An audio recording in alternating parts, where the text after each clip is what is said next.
Hello, my name is Ismail, and I would just like to tell you a little bit about the Say No to Prison Initiative.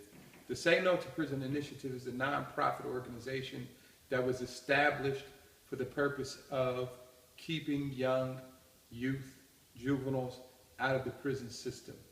In America today, we have 2.5 million people who are locked away in prisons.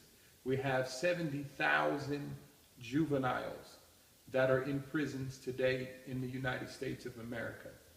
We have over 2,500 people who have been sentenced as juveniles to adult sentences of life without the possibility of parole. This is a severe, severe epidemic. This is just a problem that, what can we really say? For it to be 2014 and for us to have failed our youth to the number of more than 70,000 of them going to prison.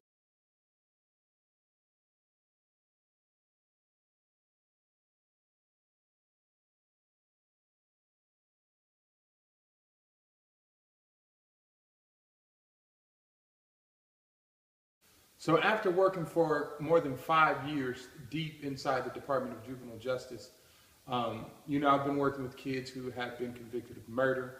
I have been working with kids with, robberies, kidnappings, lots of different gang violence. What I saw was the overwhelming problem. The key problem was the majority of all of these kids have been victims of crime themselves. They have had some life trauma that caused them to act out in a manner expressing their anger, expressing their frustration in crime. And typically that was based upon the fact that that was all that they learned. So here with the Say No to Prison Initiative, we firmly believe that crime and bad behavior is not a thing that an individual is born with. We know for sure that this is something that is learned. It's just simply learned. So what we do is we work here with youth through a 3-step program. The first portion of the program is confession. What it is that we want to do is we want to get a youth to confess exactly what it is that he did, exactly what his at-risk behavior was, but we want him to confess that on his terms. Lots of times, children are forced to bring to the surface why it is they did something, but they only tell what's necessary. Either what's necessary to keep them out of trouble, or what's necessary to lessen their punishment, or the detention that it is that they're going to receive for the crime or for the action.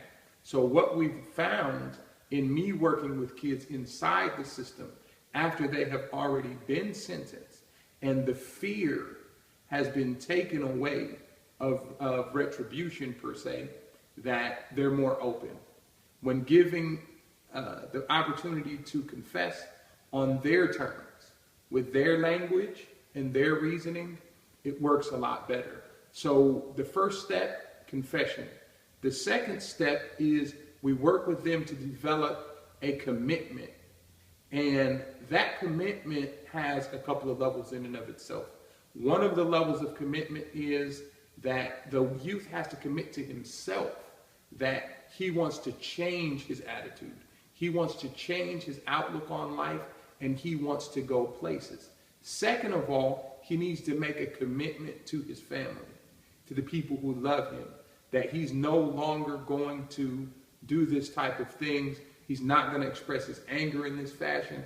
He doesn't want to be in jail anymore. He doesn't want people to look at him bad. He actually wants to be forgiven. He also needs to make a commitment to his victim. This is the most important thing, is that when he realizes that he first was a victim, someone did something in his neighborhood, maybe he was a victim of a robbery, maybe one of his family members were killed in gang violence, maybe he had a sister that a crime was committed against, and that's what gave him that anger. He has to understand that it's not okay to take that anger and then victimize someone else. So he must make a commitment to his victim. Second. Third, what we do is we go through the levels of change. And change, over a 7-week period, we work with them on reprogramming themselves, giving them good life skills so that that change can stick. So that's what it's really about here in the Say No to Prison initiative, is that we want to decrease the numbers of people that are in prison. That 2.5 million people in prison, we want to decrease it. Because prison has become a culture, it has become an institution here in the United States that has to be stopped. That we feel that although we may not be able to close all prisons, with this method, confession, commitment, and change, we can definitely change the amount of people that we have in prison. If we don't change the amount of people that we have in prison, in the adult society, definitely, as the juveniles, this is something that we can do. Thank you.